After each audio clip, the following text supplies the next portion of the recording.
ఖమ్మం జిల్లా వార్తలు చూసుకుందాం. ఇందిరమ్మ కమిటీలను రద్దు చేయాలి. రాజకీయాలకు అతీతంగా అర్హులను గుర్తించాలి. సిపిఎం మధిర డివిజన్ కార్యదర్శి మడిపల్లి గోపాలరావు గారు అంటానున్నారు. రాజకీయాలకు అతీతంగా అర్హులైన నిరుపేదలందరికీ ఇందిరమ్మ ఇల్లు ఇవ్వాలని సిపిఎం మధిర డివిజన్ కార్యదర్శి మడిపల్లి గోపాలరావు ప్రభుత్వాన్ని డిమాండ్ చేశారు. ఇందిరమ్మ గ్రామ కమిటీలకు ఉన్న చట్టబద్ధత ఏమిటని, వారి లబ్ధిదారులను ఎలా ఎంపిక చేస్తారని ఆయన ప్రశ్నించారు.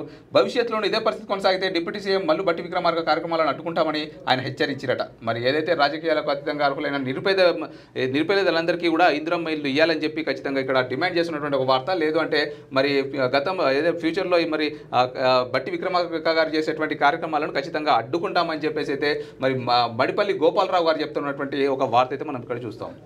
ఇక ఎమ్మెల్యే వెంకట్రావుని విమర్శించే అర్హత వారికి లేదు. ఆదివాసీ సంక్షేమ పరిషత్ మనుగూరు మండల అధ్యక్షుడు సోలం హరిశంకర్ అంట. మరి భద్రాచలం ఆదివాసీ ఎమ్మెల్యేను విమర్శించడం వారి శాసనసభ సభ్యత్వం రద్దు చేయాలని అర్హత సేవాలాల్ సంఘం నాయకులకు లేదని ఆదివాసీ సంక్షేమ పరిషత్ మనుగూరు మండల అధ్యక్షుడు పోలం హరిశంకర్ అయితే అన్నారంట. ఇక తప్పుడు తీర్మానాలు చేస్తే సహించాం. మద్యం టెండర్ల నోటిఫికేషన్ రాకముందే పీసా గ్రామ సభలు ఎందుకు? జీఎస్పీ రాష్ట్ర అధ్యక్షులు పాయం సత్యనారాయణ గారు అంటా ఉన్నారు. మరి గురువారం చెర్లలో మాజీ ఎంపీపీ గొంది ముయ్యన్న అధ్యక్షతన జరిగిన సమావేశంలో ఆదివాసీ సంఘాల సమన్వయ committee JAC chairman Payam Satyanarayana మాట్లాడుతూ షెడ్యూల్ ప్రాంతాలలో మద్యం షాపుల టెండర్లు విధానంలో ఆయా పంచాయతీ పరిధిలో గల పార్లమెంటు చట్టం పీసా ప్రకారంగా గ్రామ సభలో మూడో వంతు కోరం ఆదివాసీలు ఉండాలని అన్నారట. మరి చట్టానికి వ్యతిరేకంగా తూతుమంత్రంగా పీసా గ్రామ సభ పెట్టి అధికారులే గ్రామ సభ పూర్తి అయినట్టు తీర్మానాలు చేస్తే ఊరుకునేది లేదని హెచ్చరిస్తా ఉన్నటువంటి ఒక వార్త. మరి మద్యం టెండర్ల నోటిఫికేషన్కి సంబంధించినటువంటి ఒక వార్త అయితే మనం ఇక్కడ చూస్తాము. రైట్. ఇక లాడ్జీలో రహస్య కెమెరాలు, ప్రేమ జంటల వీడియోలతో బ్లాక్మెయిల్, ప్రియురాలి బంగారం అమ్మి డబ్బు ఇచ్చిన ప్రియుడు పోలీసులను ఆశ్రయించిన బాధితులు. మరి ఇది ఎక్కడ అంటే భద్రాచలంలోని శ్రీ రఘురామ రెసిడెన్సీ లాడ్జ్లో రూమ్ అద్దెకు తీసుకొని బస వెళ్ళిన ప్రేమ జంటను సీసీ కెమెరాల ద్వారా వీడియోలు తీసి బ్లాక్మెయిల్కు పాల్పడడం సంచలనంగా మారింది. పట్టణంలోని శ్రీ రఘురామ రెసిడెన్సీ లాడ్జీలో ఇటీవల బస చేసిన ప్రేమ జంట ఏకాంతంగా ఉన్న వీడియోలు తీసి వారిని డబ్బుల కోసం డిమాండ్ చేయగా భయపడిన ప్రియుడు తన ప్రియురాలు బంగారం అమ్మి 60,000 వరకు ఇచ్చిందట. ఇక మళ్ళీ డబ్బు కోసం డిమాండ్ చేయడంతో బాధితులు అయితే పోలీసులను అయితే ఆశ్రయించారంట. ఇలాంటి నేరాలకు పట్టిన వారిపై కఠిన చర్యలు తీసుకోవాలని అయితే పట్టణ వాసులు డిమాండ్ చేస్తున్నారంట. మరి అక్కడ ఏదైతే మరి ఈ లాడ్జ్ ఉందో మరి అక్కడ దేవునికి సంబంధించి చాలా గుడికి వస్తారు, టెంపుల్కి వస్తారు, పెళ్ళైన వాళ్ళు వస్తారు, కాని వాళ్ళు వస్తారు, ఫ్రెండ్స్ వస్తారు, చాలామంది వస్తుంటారు. మరి అలాంటి రహస్య వీడియోలు తీసి మరి వాళ్ళకి చూపించి భయపెట్టి మరి డబ్బులు అయితే వసూలు చేస్తున్నారంట. మరి 60,000 వరకు ఇచ్చిరంట. ఫస్ట్ ఆఫ్ ఆల్ ఈ లాడ్జీ పైన అయితే కేసు ఏదైతే లాడ్జ్లో సీసీ కెమెరాలు అక్రమంగా పెట్టి మరి ఫ్యామిలీ వాళ్ళు ఇప్పుడు ఈయన డబ్బులు డిమాండ్ చేసి ఇట్లా ఎంతమంది 100 మందిని చేయొచ్చు నాకు తెలిసి. అట్లా ఎవరెవరో వస్తారు లాడ్జ్కి ఉన్న వాళ్ళు అందరూ కూడా డబ్బులు వసూలు చేస్తూ ఉంటారు. కాబట్టి రూములలో సీసీ కెమెరాలు పెట్టడం ఏంది అసలు? పెట్టడం ఏంది? వాళ్ళు ఏదో ప్రైవసీకి వస్తారు. ఇప్పుడు ఫర్ ఎగ్జాంపుల్ భార్యాభర్తలే రూమ్ తీసుకుంటారు.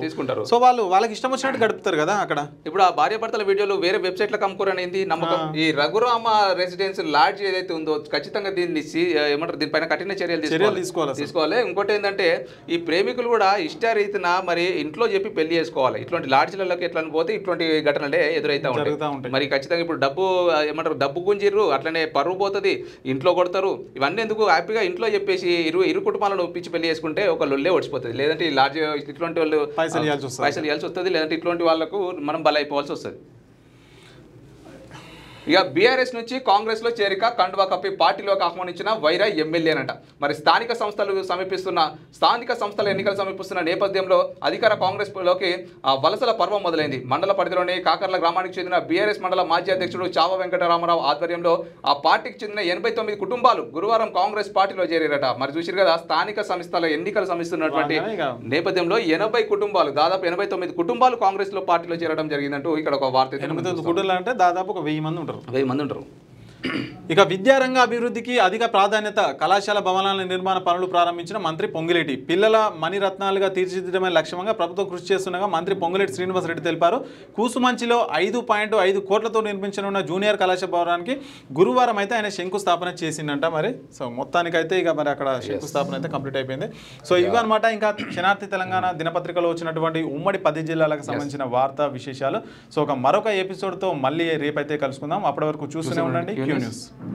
లేటెస్ట్ న్యూస్ తెలుగు మరియు ఇంగ్లీష్ అప్డేట్స్ కోసం ఇప్పుడే క్యూన్యూస్ అఫీషియల్ యాప్ ని ప్లే స్టోర్ నుండి డౌన్లోడ్ చేసుకోండి. సరికొత్త సమాచారాల కోసం క్యూన్యూస్ వెబ్సైట్ ని ఫాలో అవ్వండి. ఛానల్లో ప్రాంతీయ, జాతీయ, అంతర్జాతీయ వార్తలు వీక్షించండి. లైక్ చేయండి.